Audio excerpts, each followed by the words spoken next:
G'day. How you going? G'day and welcome.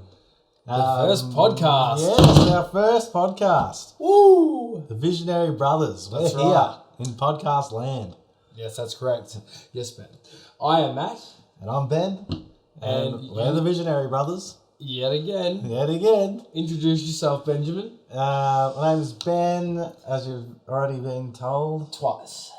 And I'm a content creator. I'm a musician. And I love to travel the world. Sounds pretty good to me. It's very inspiring. My name's Matt, as you heard also. I also like to travel. The bug bit me last year. I run a clothing brand. I raise awareness for the blind and visually impaired amongst a whole range of things. So together I think we work well. Yeah, very nice. Very nice, very nice. Very nice. So today we're going to talk our experiences with mental health and just share some of our stories, what we've gone through and how we get by, practice mindfulness, all the fun stuff. Yeah. So sit back or do whatever you're doing and have a listen. Could be driving along in the car. No, it could be. Yeah. Riding your bike to work. Riding your bike to work, yes. Hot air balloon into work, riding a potato, whatever you want to do. It's all good. You'll get away with it. But anyway, so I'm going to let Ben start with some of his experiences because I don't like to go first, so off you go. No, that's cool. I think going back years ago, and before I even knew what mental health was, you don't know what it is, but going back years ago to when I was in, primary school, so probably 10, 11, 12 sort of thing, or even younger, but, I always was a very anxious kid, I don't think I really recognised it at the time. Yeah. But I really did when I was away from my mum. That was when the world was ending. And I think that sort of come from, the saying, you're wrapped in cotton wool sort of thing. Mum was always, I was the precious cargo, nothing could happen to me. Wrapped in bubble wrap, anyway. But, so when I was away from that, it was I was, fish out of water. So the grade 5 trip to Science Works that we took, yeah. Did you have a little cry because you had to leave your mummy? Oh, I would have for sure, yeah, absolutely. I probably did on the bus. I can't remember, but I can't remember either. Yeah, I didn't want to go. Oh. Yeah, but I think, and it's funny. I think we've both had very different experiences with, anxiety and stuff like that. Yeah. But what the funny thing is that us coming together has helped us both in different ways overcome it. Yeah, 100%. So I remember, I never went on, sleepovers and things really as a kid because of the whole thing. And I still remember the first day that I was at your house. Yeah. And you wouldn't have known. Yeah. But, we were just, having fun, doing whatever. And it was you should stay the night. And I instantly was like, oh, I don't know, because that's not what I do, Yeah. But I thought, nah, bugger it, I'm going to do it, I'll stay the night. And, had the best fun ever, because it was, something I hadn't done before properly and whatever. But I felt absolutely cool about it. It was great. But, and I think that was sort of the turning point where, I come a bit more confident in myself and just started getting better and better, and we started becoming better friends, and I think that's probably the biggest thing with me, from years ago. So you feel like you were sheltered a little bit as a child? Oh, absolutely. Yeah. And then you met me, and then we used to WAG school, and I still remember walking into the principal's office and his mother's sitting in there in a chair. Yeah. I'm not happy with you. Yeah. And I was just like, oh, shit. But anyway, we've passed that now. Yeah. Yes, led you astray a little bit. Yeah. For good reasons, eh? Well, it's for the better anyway. So how has mental health affected you in like your teens and to your later I think years? after that it was sort of like mum got sick, which I hadn't thought about this before, like when thinking about this. Yeah. Like mum got sick, like really sick. Yeah, I remember. Probably 10 years ago or something, and like that was pretty tough. Like she was in hospital in like Ballarat and whatever for weeks and weeks, and when she was home she was like crook as, and Nana would have to look after her and stuff, and like me as well. But I don't know, like it's pretty messed up when the thought crosses your mind that your mum might die. Like it's obviously it's going to happen one day, but like I know it's dark in the like at a time where you're 13 years old and you think that's not going to happen for forever, like that's pretty crazy. But I don't know, like so you carried a lot of fear with you too then. Yeah, well, I suppose. But even then, like even in the moment, like that was probably the one thing I worried about. Like, but I didn't. I sort of. I don't know. I've always sort of been the person to like, not so much bottle it away, but just get on with it. Like because you can't change it. So I always just think, right, well, let's just keep on trucking, sort of thing. Yeah. And like I'd sort of stay positive or whatever to help, well, either mum, like, to not be depressing and whatever with her, or, just to sort of, I've sort of been, I don't know, I don't know that I'm like super funny, but like as a kid I was sort of maybe a bit of the clown, like family clown sort of thing. Family clown, like, and I think that sort of come out at that time to sort of try and make people happy, like, rather than thinking of the negative. Like, so I think I've probably... I still think you carry that with you when your whole family are around. Like, you turn in... Like, you have this, like, persona that is like you in general, but I think it's emphasised when your entire family's together. Yeah. You're just the life of the party with your family. Yeah. Which is good. Yeah. But and so that was sort of that period, and for probably 5 or 6 years or something like that, or 5 years. But thankfully she's doing a lot better now. But and then I reckon I'm gonna cry. Oh, that's gonna be. Now that I've fucking said it. We can take a breather. We don't have to go super dark. Oh, no. But, like more recently with Nana passing away, like has been the most recent thing. Yeah. To battle with. Yeah, so you're bawling, like you have all these things going on and you got anxiety from your childhood, and then you just keep getting more and more thrown in your face. It only gets to a certain point and you're just like... Yeah. And that happens. It's crazy, but it happens. Yeah. Like, it's only been... like, I've never had proper, like, panic attacks before. Yeah. But, well, actually, it was sort of like last year, actually. You get a house and you get a new car and you do all these things, and then you go, shit, that's a lot, like all at once. And, you're hundreds of thousands of dollars in debt, and you're like, oh my God, this is going to take 30 years, 30 years to pay off, all this stuff. And you're just like, oh my God. And that was the first time where I thought, like, what's going on? Like I thought, your bloody chest is caving in, like you don't know what's happening. And so is that the first time you actually felt a panic attack? Yeah, like it was like full on, and you like had no you couldn't idea. stop it. Like and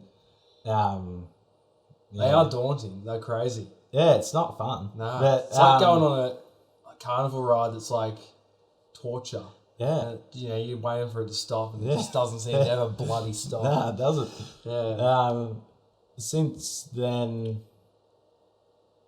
like, I think I've been pretty good. Yeah. But, I don't know, like, struggled lately in the fact of, like, just being motivated to work. Like, I think that's just the hardest thing when you just... Yeah, but, like, I feel like most of my family's been like that.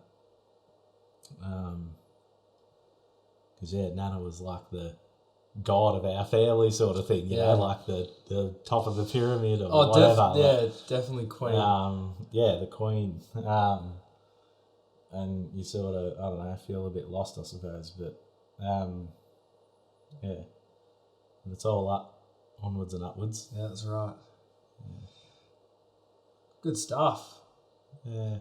You have anything else to add, or? I don't think so, not right now. Yeah. Well, thanks, Ben. Thanks, Matt. On a lighter note, no, I'm joking. I'm going to actually be dark and meaningful as well. Yeah. So my experiences with anxiety and I try and avoid the word depression because I think it's a really harsh word, but in all honesty, anxiety and depression go hand in hand. So my experiences I was very similar to you when I was very young. I had incredible anxiety about my parents dying just randomly. Like, it was back to even kindergarten. I can remember back to being worried when I was at kindergarten that my parents were going to die, which is pretty dark and messed up, but that's just what I thought at the time. Yeah. So I got over that, but I reckon I've carried anxiety and that sort of stress with me into like every aspect of my life, just in different ways. Yeah. So when I was diagnosed with Stargardt's disease and when I started losing my vision, I reckon the first 2 years probably didn't affect me that much. I wasn't really that bothered. But I reckon once I noticed it and had to go through school, I was just total mess. I remember walking around the schoolyard and I was in my head completely thinking, oh, look at this. And look back, have you gone any more blind, you know? Like, I used to think that all the time. If I was still walking around the school to this day, I would remember every spot that I stood in and would, like, had these negative thoughts. Yeah. So a big thing with my anxiety is rumination.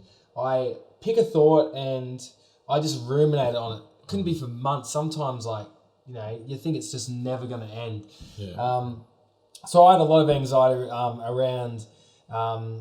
my blindness, and then I had anxiety around being extremely overweight, so that didn't help. And then I'd eat more food to be happy, but then it'd make me more overweight. Yeah. And then as the years progressed, it turned into health anxiety.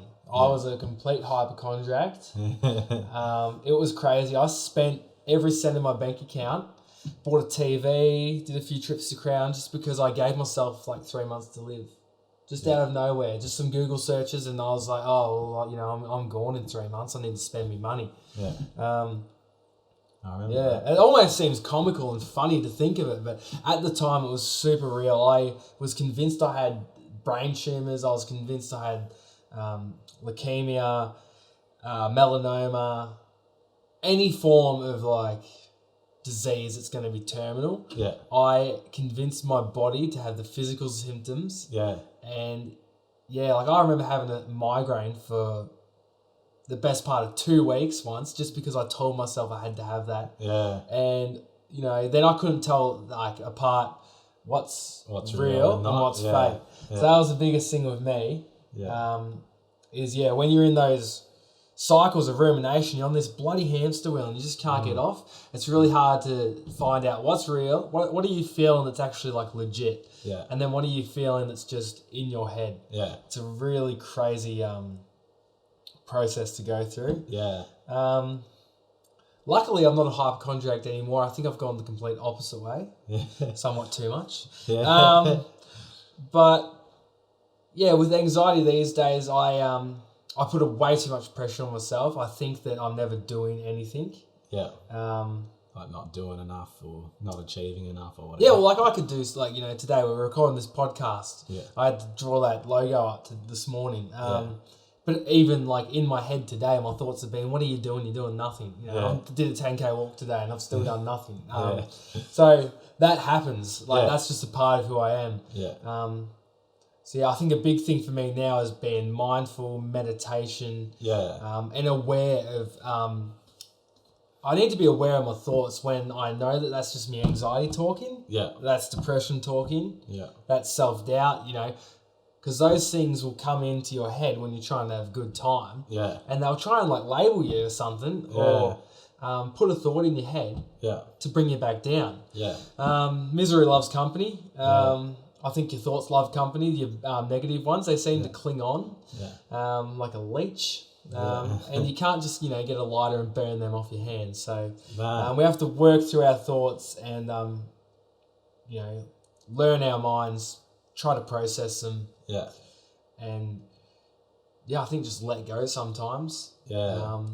Actually, just the other day, like, and I know you use the Headspace app a lot. Yes. And I Headspace, got it. Yeah. I got it ages ago. Yes. And, but I sort of went on and off it, and just recently I got back onto it, and I hadn't heard this one before, and it was about picturing a clear blue sky. Yes, I have seen that one. Yeah, yes. Like that was a good one. Like I just think, it's just, if you close your eyes and just picture, all the clouds of your like, negativity or whatever, and just push them away and like. Just see the blue. Yeah, no, I love that sort of. Is it a metaphor? Yeah, euphemism, metaphor, whatever it is. Yeah. Love that metaphor when he's like running in the storm and the clouds, but there's a plane up top and he's got a I'll watch that video if I need to. I'll find that video on the Headspace app. Yeah. We aren't sponsored, but we just love the app. Yeah. I don't know why. Not sponsored right now, but who knows in the future. Yeah. Hopeful, maybe one day. But that's a great metaphor, and like everything we need right now, or whatever we think we need, we've already got. Yeah, it's all in our minds. It's all our perception. I'm a big believer in thinking that whatever we have right now is what we're meant to have. We're meant to be exactly where we are. We put ourselves exactly where we are. Me and Ben are sitting at this table today because this is exactly where we're meant to be. Yeah, we've done it. So you can either be miserable or you can be happy. Yeah. It's a choice at the end of the day. People don't wake up happy. People don't wake up depressed either from the get-go. Yeah. They do after a while of slipping down that spiral. Yeah. But we aren't born to be depressed. Yeah. We aren't born to be necessarily happy either. Yeah. You've got to make that choice. And make that happen. Every single day, small steps. Yeah. I've got myself out of some real dark ruts, and at the time when I was stuck in them, I thought there was this hole that I was in and couldn't climb out it. Yeah. Like it's just so high and the walls just keep stacking up. But slow steps every day. It could be as simple as I used to look at myself in the mirror and just go present, positive, excited, confident. Yeah. And I'd list 4 things that I'm present about, 4 things I'm excited about. Yeah, present. Oh, positive. 4 things I'm positive about, and 4 things I'm confident about. Yeah. And I would just repeat that as much as I needed to. Yeah. That's cool. Yeah, and I did that for a long time. Every night I'd go to bed, I'd make sure I had to be looking at myself, so I actually let it sink in. Yeah. I used to just get inside my brain basically and change some of those little negative thoughts into a positive one, slowly but surely. Yeah. They start, the positive thoughts overtake the negative. Over, yeah. I think I'm a very content and happy person. Yeah. These days, but that doesn't mean I don't have bad days or anxious days or shitty days. Yeah. We're only human. Yeah. And I'm still learning how to be okay with that. Yeah. Because emotions are good. You got to feel emotions. You got to be sad. You got to be happy. You've got to feel joy. Yeah. Happy joy. I've had something in my mind for a little bit. We've been talking for the last 21 minutes about this, right? And we're not worried about telling, like, you know, going out to the world or, you know, anything. Like, that doesn't even cross our mind. No, not at all. That never crossed my mind. No, but why do you think other people don't want to talk about mental health? In my personal opinion, I think even though there's so much publicity about it's okay not to be okay, it's all, you know, it's good to seek help and you're not weak if you do it. I still think there's a big stigma around it, and I still feel like people think they are weak if they need help. Yeah. And if they ask for it, so I think they just would prefer to struggle. Yeah. Or a lot of people think they can get by themselves. Yeah. But a lot of the time they're not willing to take those dramatic steps to actually change their life. They just keep sailing through. Yeah. But I think it just comes down to being a big stigma still. Yeah. Like being embarrassed and shamed and stuff. I think so. The way the world's heading with mental awareness and stuff is great. Yeah. But there's a long way to go, and I think it comes down to shame, and people hate being vulnerable. Yeah. That's it. One of our biggest issues is, you know, it doesn't really affect us because, you know, we can just talk to the camera and, you know, spill our guts. But yeah, people struggle with vulnerability, shame, and embarrassment. I reckon. I feel like, you know, I would now, but years ago I might have not asked for help. Oh no, absolutely not. Because I would have felt like weakened. But I think it is a great idea for anyone that's listening. If you've got a mate that you think's a bit off at the moment, like I know we hear it all the time. You know, ask them if they're okay. Go around, have a chat. Yeah. You know, take them for the kick of the footy and stuff. Yeah. But I still feel like we don't actually make that step very often. Yeah. And I think it comes down to, if you're around good people, good energy, and you're reaching out to people that may be in a tough place, I reckon it could help them. If they feel comfortable enough with you, and you are reaching out to them, I think if they were in an incredibly dark place, they will ask for help. They would ask for help, or you'd be able to pick up and then get some stronger sort of services set up with them. Yeah. But it's that initial sort of breaking the ice. Yeah. Because, I think once their ice is broken, they're a bit more open to it. Yeah. Yeah. It was interesting. I just thought that, you know, like how I never used to, you know, want to talk about it and whatever, and same with you. Like, you didn't either. Yeah. But, like, because, you know, I was the same, like, because you feel like a little girl or a little sissy, or, you know, like whatever, you know, people make you feel like you're, you know, you're not tough and all this. Yeah. And, like, ever since, I think another point in my life too where things have changed is when Rev, like from Motivate, come to school. Yeah. You know, and hearing his story. And if you haven't seen Rev, look him up and see if you can, like, if he's near you somewhere. But Motivate. Yeah, V8. Motivate. Yep. MOTOV8. The number 8. Well, I remember that too. Like, you know, obviously you're good friends with Rev. Yeah. But like, even I from school still remember that talk and, like, remember how powerful it was at the time. Yeah. So I think that really put things into perspective for me. Yeah. And also the whole, you know, not to surround yourself with, like, I think it's like, you know, the 5 people you spend the most time with is who you are going to become.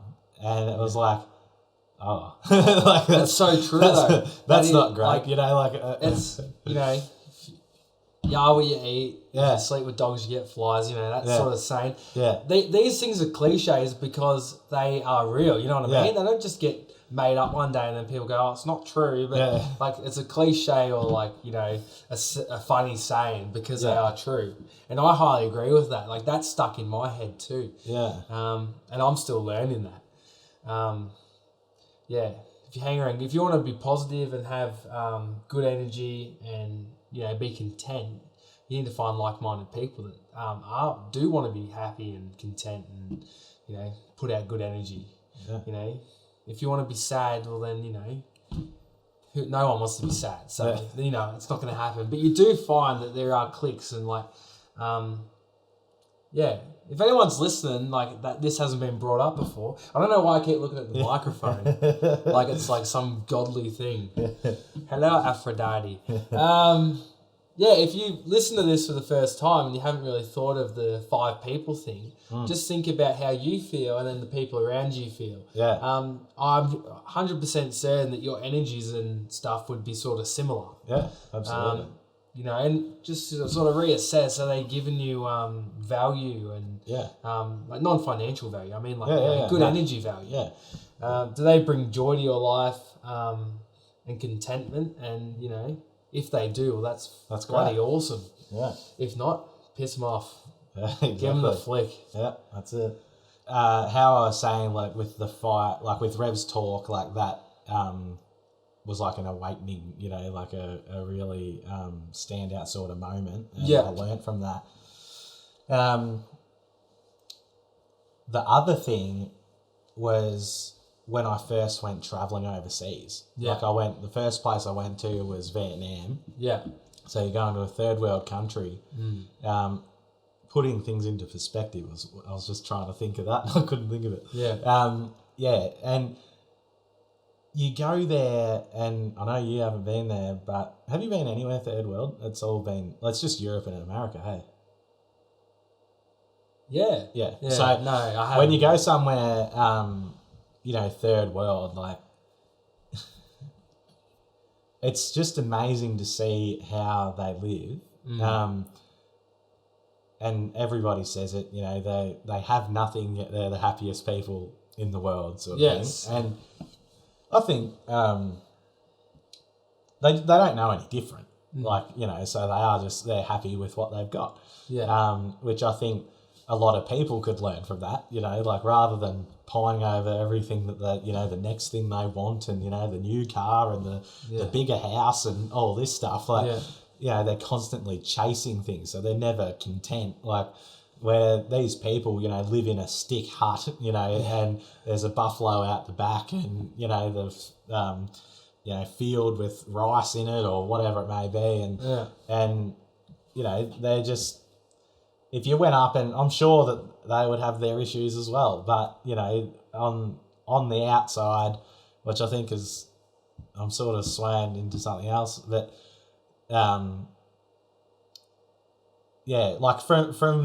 from you meeting most people, they seem like they're very happy. And, and it's, I sort of love that about travel, meeting the people of the country, and it's just amazing to see how other people live. And,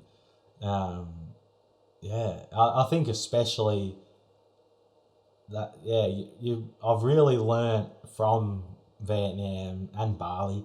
Yeah. Really learnt that you should be more content and happy about your life in general, and not worry about material things, and just be happy the way you are. Yeah, be happy with yourself. And love your family, and and just be happy in that way.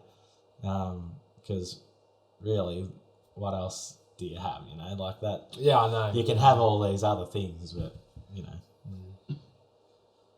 Yeah, I agree with that, because at the end of the day, if you were told you had, 3 hours to live, what's the first thing you're going to do? You're going to run to your family. You're not going to run and, buy your Chanel handbag or go and buy the biggest house that you wanted to. Drive around for a bit. Yeah, you know what I mean?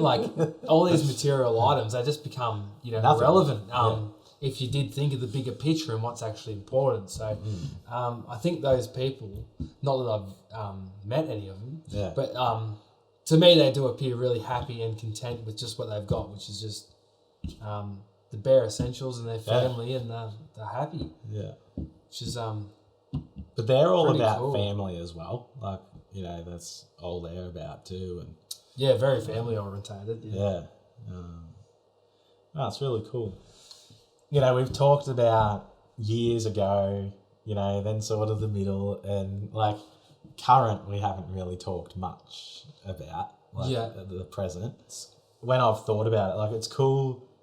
It's just it's amazing that like people can go through life and not meet, like they meet friends, but I feel like a lot of people just have friends, like they're nothing really more than that. But I don't know if this sounds weird or not, but like I feel like not that we were meant to be friends so much, but like imagine life if we weren't friends. Like it wouldn't be right. Yeah, we haven't touched on this, but no, I agree. I reckon everything happens for a reason. I think without sounding too hippie, I think everything is meant to be the way it is. Universe, all that thing. Yeah. Carry my little glass Buddha around with me. Yeah. I don't anymore, but I used to. Used to love a little orange glass Buddha in my life. No, I think I wouldn't be sitting here today if I wasn't friends with you, of course, because you wouldn't let me in your house, because I'd be some random, I wouldn't know. Random weirdo. But, I think that, as much as I don't feel like I probably pushed you or lift you up as much, besides just sort of being there, you've like pushed me into areas that I would have never went. I would have never started a clothing brand. I would have never started talking about my blindness, because all those things, as in school, I was just ashamed of. Yeah. I was ashamed of being blind. Then I was ashamed of being overweight. Then I'm ashamed of having anxiety, so I hide that. And then I'm ashamed because I've got a brain, like thinking I've got a brain tumor in my head. Things like that. Yeah, all that stuff. So, I'd still be in that same cycle if I hadn't met you, I reckon. You would think so, wouldn't you? Like, 100%. I think the same. Like, I reckon I'd be, well, for one thing, like, when I was, I think 16, I started like doing video production, like, and started my own business, and that and that all came from confidence and believing that I could do it. Like it didn't even cross my mind that would it work. It was like, I know I can do it, so I did it. And I think and I'm still doing it. And and I think that sort of thing. There is no like when I've thought about it, there isn't particular things, like, because you were saying you don't think you pushed me up or whatever, but I think like if I hadn't met you, like just you being around, like, you know what I mean? Like it's and I think we sort of. We don't even have to say anything. I think we just pick up. Like, we could just sit in the same room and be like, "Oh yeah, I know what I need to do now." We just You talk, you think about, like you're being in the right company, and we've definitely found it. And it's like, back in, well, how long ago? Like a couple of weeks ago or something. Like we went to One Republic and we met Aiden there, and absolute legend. Yeah, and that's another universe thing. If I had been 5 seconds later, if I had walked, didn't get an Uber, Ben's an Uber driver. It wasn't me though. It wasn't him. No, I met a lovely gentleman in Melbourne. Yeah, he was drove me there. We had a good old chat. Yeah, he's another entrepreneur. So I can't remember his name, but if I ever do, I'll look him up. Yeah, but if we hadn't have.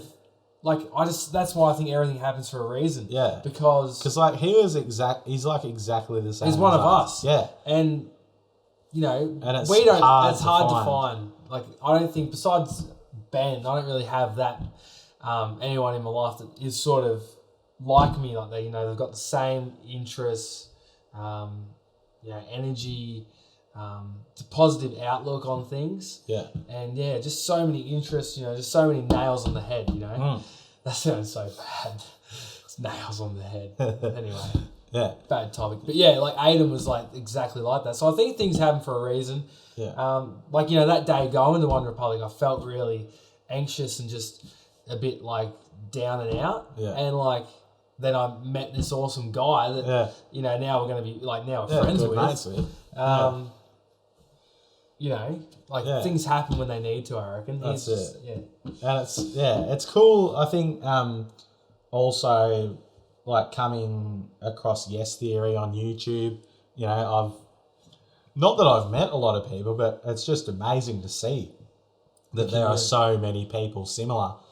But they're all in America. So, you know, we'll have to move there, I suppose. At some point. Yeah. Yes Theory. Yes Theory. But yeah, it's awesome to see that there are other people like us, but it's just, look, there are probably people here, you know, we just haven't found them yet. And putting this podcast out, you know, get this video up on YouTube, you don't know who you're going to find. And, you know, we could have someone, you know, message us that lives around the corner for all we know, you know what I mean? Like, so I think that's going to be really great from doing this too. Is it'll be a fun journey. Get everybody to share it and try and seek out some new people that we haven't met before. And sounds a bit stalkerish, but you know. Oh, sort of. But no. We are keen to meet people. Life's about connection. Yeah. Love a good chat. A couple cheeky beers. Present, positive, excited, confident. Yeah. I reckon. Good work. We should end with that. Yeah. That could be an ending. That could be an ending. Yeah, so I think like overall we just push each other to be our best.